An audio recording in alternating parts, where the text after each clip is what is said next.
Welcome to the Integration Station. I'm Michael, a child and adolescent occupational therapist, and with me today is my co-host, Eleanor. I'm also a child and adolescent occupational therapist. Thanks for coming along, Eleanor. How are you, Michael? I'm good, thank you. Yes, good. Got a lot of things to discuss today. Normally we have some questions or sometimes we throw in some of our own. We have a bit of a Q&A format. Hopefully we can find the fun in learning how to support the young people in our lives. And if you do have questions, please shoot them through to otfcgroup.au.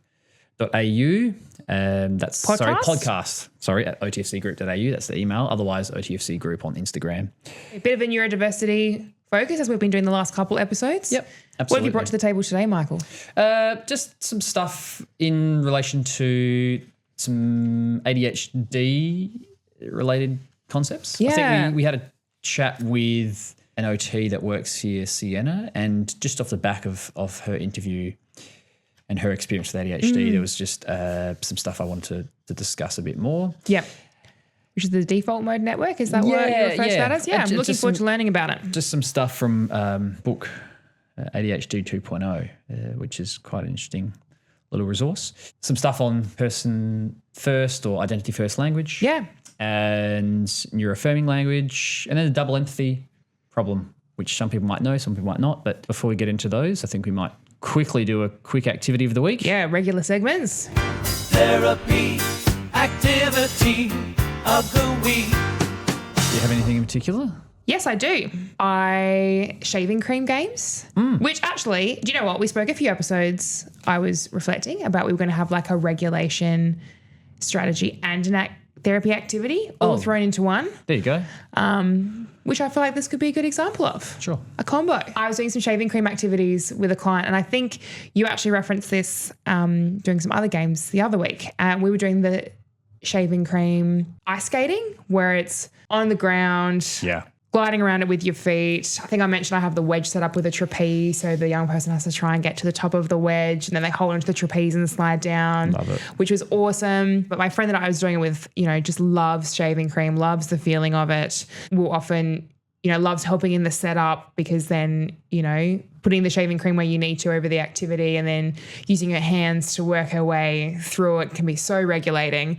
And she actually loves the cleanup at the end too. We've got like one of those spray mops. So I think, a bit of heavy work there, a bit of functional skill building. And it's great that that's motivating because as much as I love the shaving cream games, obviously there's a bit of effort that's required in cleaning the up. backup and cleaning up. But, getting that young person super involved with that, and she asked me at the start, and just making sure I can use the mop at the end. I was like, absolutely. Yeah. Great. Good fun. Which was great. I might go with the lycra swing for those that don't know. I'm going to go with take a leaf out of your book and go the combo. Double, 2-on-1. So no regulation strategy of the week, everyone. We're finally met our challenge. Yeah, therapy and regulation strategy in one. So maybe we can do the theme for both of them. We'll get DJ Eli to do that. Yeah. Fantastic. But the lycra swing, just because I had a young person that was just needing almost, how they recommended sectioned off spaces and tents and areas, particularly in school, just for someone to regulate and have a bit of time away from everything. The lycra swing really worked for this person in that part of the session where they just needed somewhere to shut themselves off from everything, but also needed some very gentle vestibular movement, so that slow linear swinging whilst cocooned and had the opportunity with some pillows to get some pressure. And it just kind of worked like this magic. You could just see the arousal level drop straight away. It closed off, soft noise, stretch from the lycra material and the slow linear swing. The only way I could say for anybody else who wants to replicate that is if you were in a hammock and you're going side to side and you just put some pillows on your back and you fall asleep. I mean, there's a reason for that. Yeah. That worked really well. And it's a really good regulation strategy. But in the therapy space, sometimes things can get just a bit much and a bit overwhelming. And especially in like the shared spaces sometimes too. Yep. And so having that opportunity to access that certainly helped and at least allowed that young person to transition out a bit more regulated. Should we get into some questions? Yeah, let's do it. Well, actually not questions. Sorry, I'll rephrase that. Let's get into some concepts. So, the concepts came off the back of some conversations we were having with some, as I said, off the back of the conversation we had with Sienna, our OT, who shared her experience of ADHD. And I remember talking to her the other day about a book called ADHD 2.0, and this book was written by Dr. Edward Hallowell and Dr. John Rady, and these are two American psychiatrists who actually in the early 90s read a book called, I think it was just called ADD, and it was the first it was almost the seminal work in understanding there's this thing called attention deficit disorder, and this was in the early 90s, and I've got a strange feeling that maybe we had it at home. Yeah. I could be wrong. My parents sometimes listen to this podcast, so if you hear it, and you go that we didn't have it, Michael, then please let me know. But they put that concept out there and it really took off from there and then obviously went off and did their own things. And then it was only a couple of years ago that they did a 2.0, so an update of their book. And obviously they've got the ADHD now, and there's different variations of ADD, obviously. In there, they talk about a number of concepts, and the one that I was most interested in, which I hadn't heard before, was this thing called default mode network. And they abbreviate it to DMN.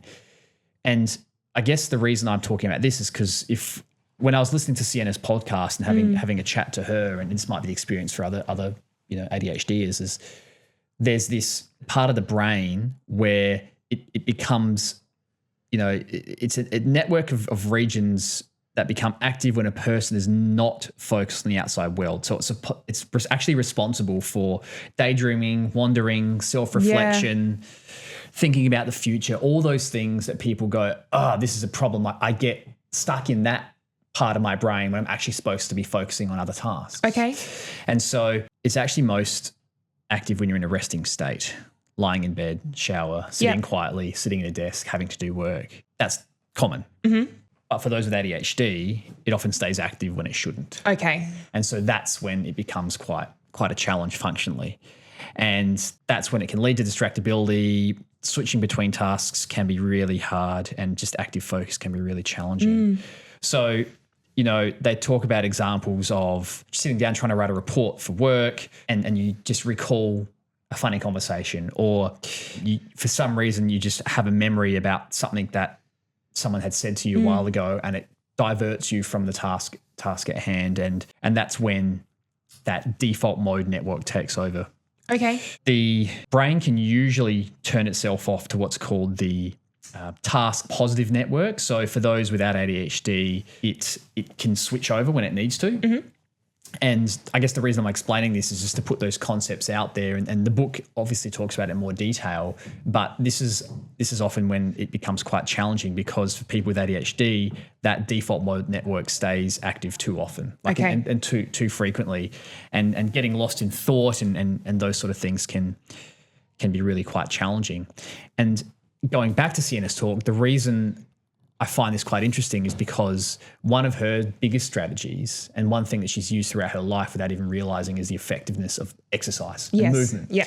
And in the book, it's almost the one strategy that, and I think it's Dr. John Rady talks about it a lot, huge, and he's done TEDx talks about this, about how exercise is the most effective natural medication, if you will, the most effective natural support for not just for ADHDs, but anybody really. Exercise is really effective.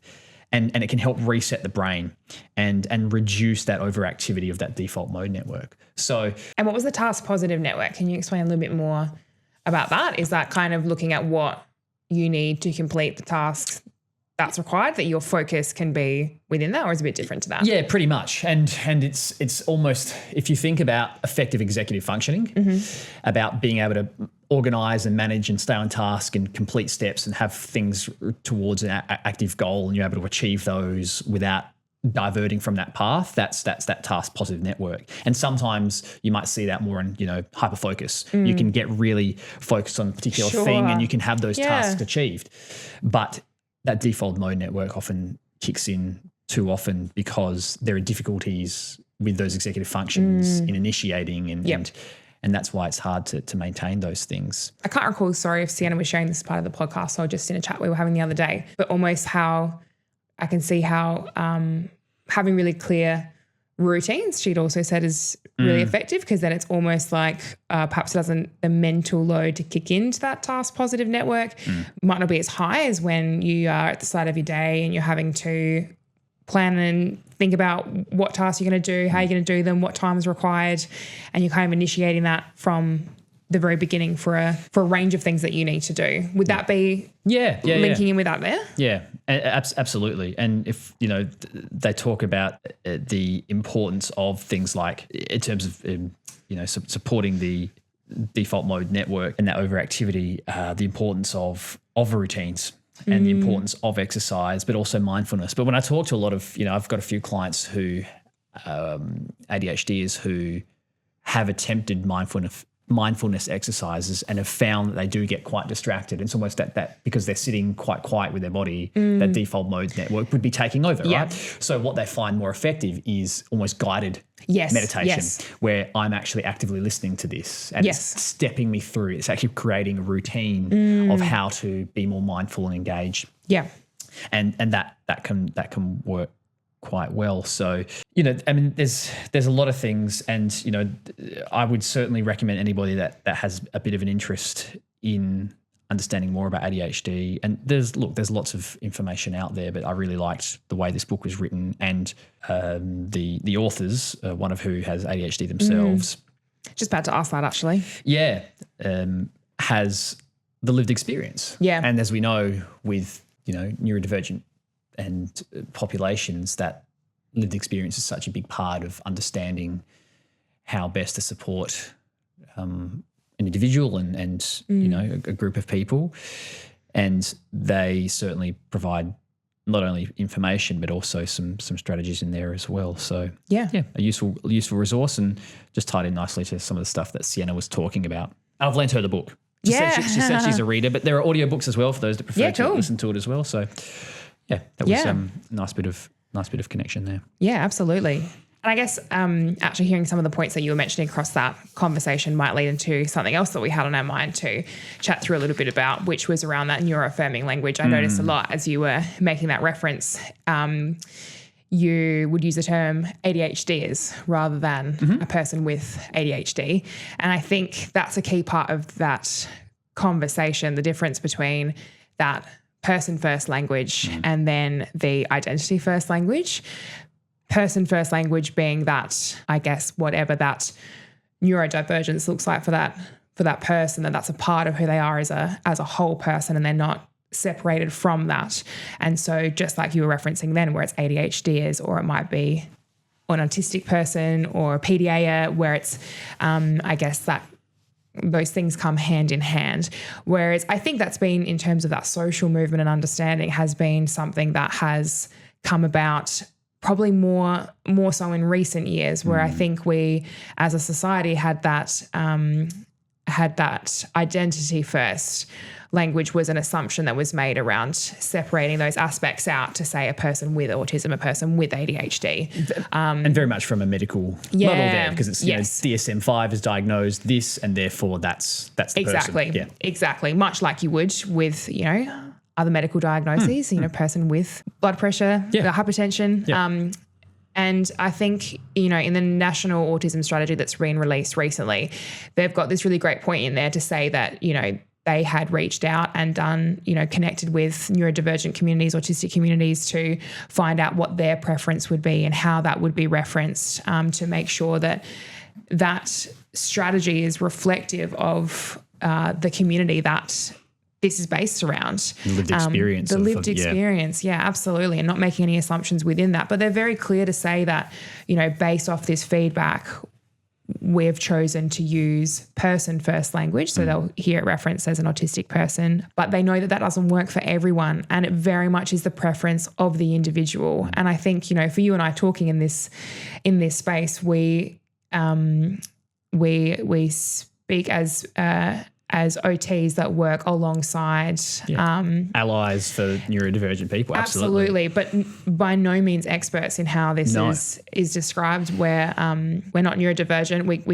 We can't be the people that have all the insights to share on that, but all we can share is our experience and what we've heard and how we've connected. And I think, as part of this conversation, like the person when it comes to neuroaffirming language, the best person to ask is the person that you're working with, supporting, because they'll be able to share with you, you know, how can I best support these conversations with you? And they'll be able to share that, and you can tailor your conversation based on what they're needing and not make any assumptions around that.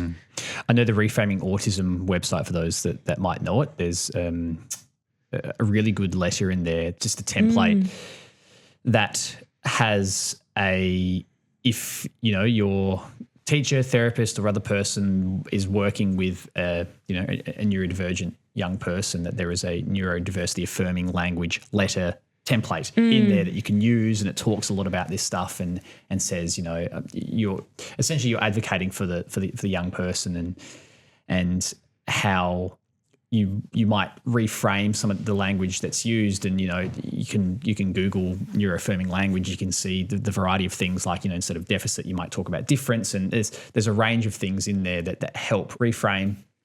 And I think that's so important because, you know, as you said, every person is different. Every experience is different, and words can mean a lot. Yeah. Words can mean a lot. So every brain is, you know, we're all wired. Yeah, if you've got 100 brains, no brain's going to be the same. No. Right? So really important to be aware of that. And yeah, the neuroaffirming language certainly helps guide that path a little bit stronger. So yeah, absolutely. And I think, you know, it's shifting away from, once again, these medical models and these comparisons that when we make these comparisons against normative data or other populations, that it doesn't fit. Like the comparison doesn't always make sense.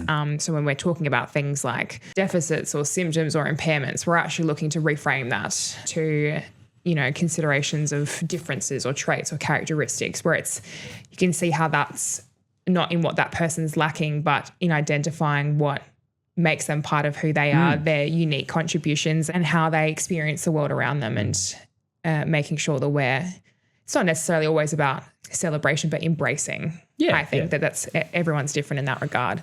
And I think, you know, as a key point of not making that assumption, I'll share that there's, you know, it's a wonderful young person I work with who we have conversations about this all the time, because she's really looking to understand her brain and how she interacts with others and does different tasks. She's an autistic PDA, and she has a keen interest in understanding like the tapestry that is neurodiversity, and she'll often come with conversations around that. And she was speaking specifically about in the mental health space and personality disorders. And I had said to her, making an assumption that like, I just really, you know, do you think we'll ever shift past a point where that word disorder is changed in how that's referenced, because we move away from this assumption that's a deficit base. And she's like, I actually really welcome the use of that terminology. And she went on to explain why, and for all the things that are brilliant that come with that, there are things that are really hard. And she's like, but this helps me, you know, and she'll use that term very actively in talking about what she's managing, because she's like, but that makes sense for me, that's why things are a bit harder, or why I have to do things differently. And I just thought that, you know, I think that just really a good reminder to never make any assumptions about how that person wants to talk about the things that are meaningful for them. And she's like, no, I want to use that word, which I found really interesting, and been able to embrace that kind of with her.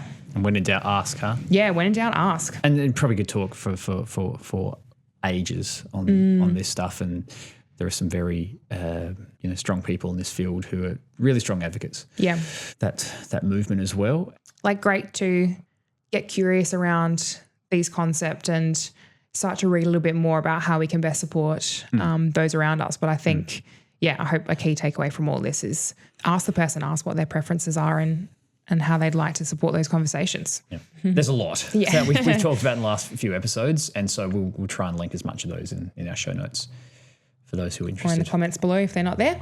Correct. That too. The double empathy problem. Have you heard of, are you familiar with the double empathy problem?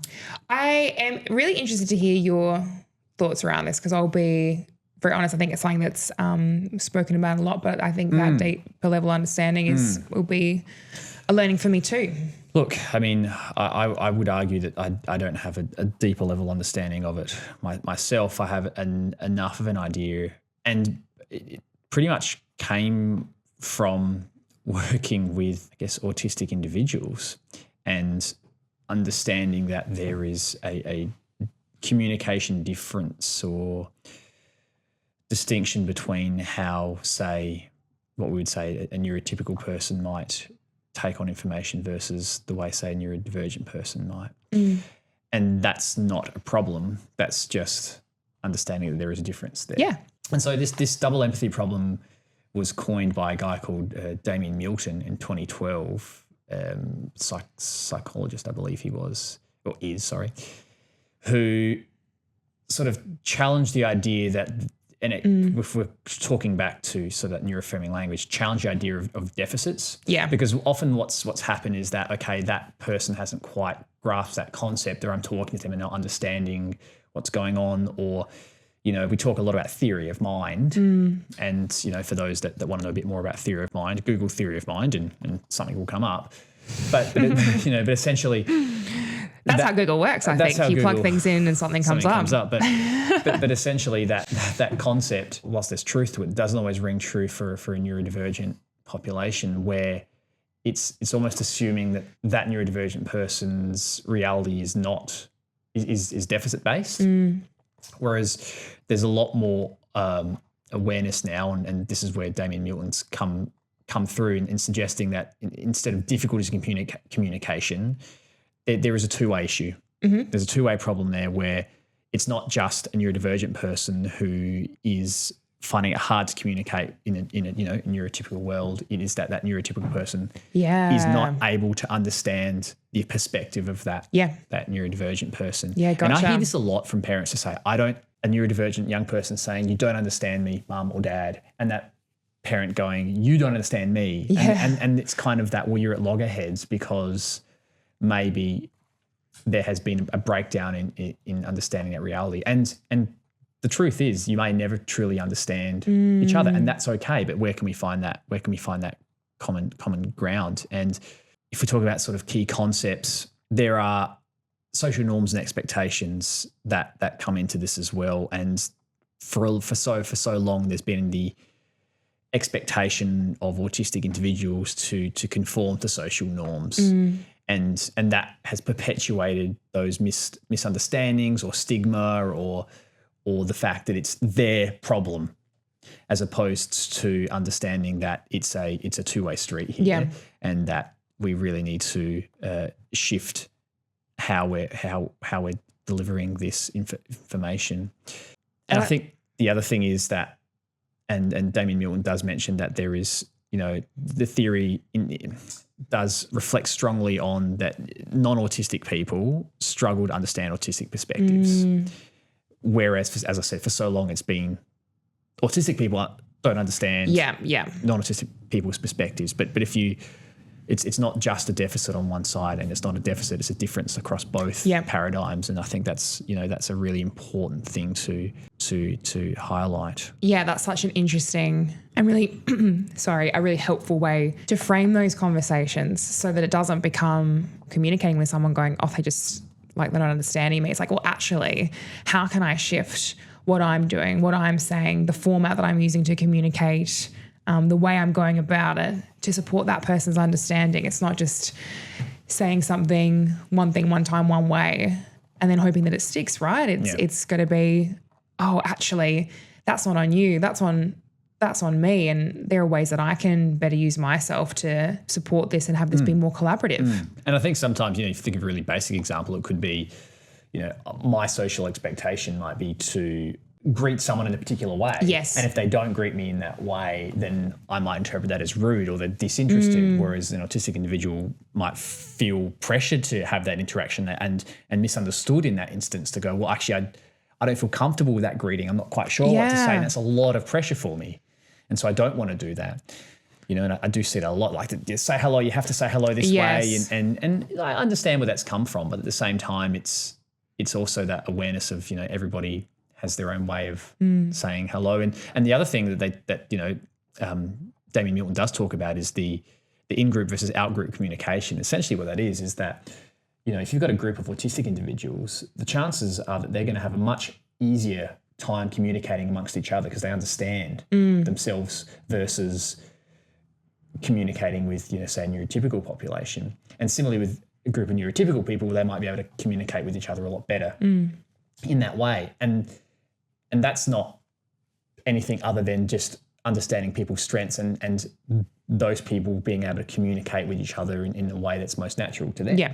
And I run groups with, neurodivergent teens and the struggles that they have engaging with others of their age outside of our therapy space, outside of our space itself is it's hard to hear that, but when they're in here, it's fantastic. Yeah, they're amazing. They're amazing. They have such a fantastic time, and they just get each other and they speak freely too. I think they just there's no. If I was speaking to that group, I don't feel like anyone's necessarily holding things back because they're not sure how it might be received, or they're not afraid to ask something that might be on their mind and be direct on how they go about it. And but they're also open to hearing others' perspectives. Like I love opportunities to hear some of those groups that you run because I just think, And I think that's a really strong thing to focus on as well is supporting that, and those outdated views that only autistic people struggle with communication continue to be challenged and need to be challenged. And it's just understanding that there are differences in experiences and communication and again, to highlight this neurodiversity month series, I guess it's that the more we ask rather than assume, the more we respect each other's individualities, the less these things become for sure an issue, right? And it's an ongoing thing without getting too political. It's an ongoing thing that as a society we need to continue working on. I as a therapist need to work on it all the time. There's an unintentional bias that I bring in all the time. That changes over time and just got to keep an open mindset. You have to, And if it's for things like, national autism strategies and those sort of approaches that are only going to help bring greater, awareness of the differences in every single person out there and how we can make everybody's life more like the one they want to live. Yeah, absolutely.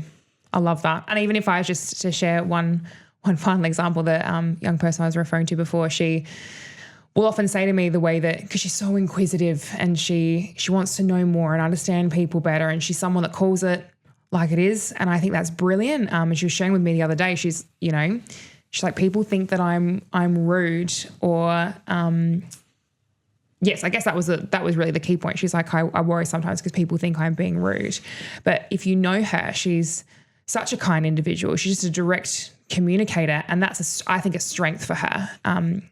So much. She doesn't shy away from that, and she's so open-minded as well and insightful. And, for someone that potentially manages a degree of anxiousness in interacting with others, if that's the feedback that you're getting, if I think about this double empathy problem, that's the feedback that you're getting. How much does that play into your mind that you're never sure how something you're saying is going to be received? And that's actually not anything that she should be doing differently. I'd actually argue that that's the person on the other side that needs to shift how they're approaching that. And I think that just speaks so much to what you've described within that. And then that can just create stigma and rejection, sensitivity and those sort of things. Yes, we talk about that a lot too.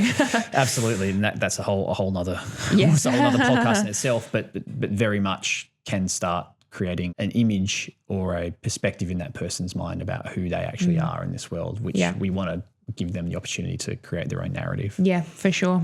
We might finish up there with those points. Hopefully a little bit of extra information. As I said, there's heaps of information out there. There's some fantastic podcasts and websites, and that neurodivergent movement is growing, and the more the better, I think. The more we're aware. Hopefully this just adds to that. Yeah.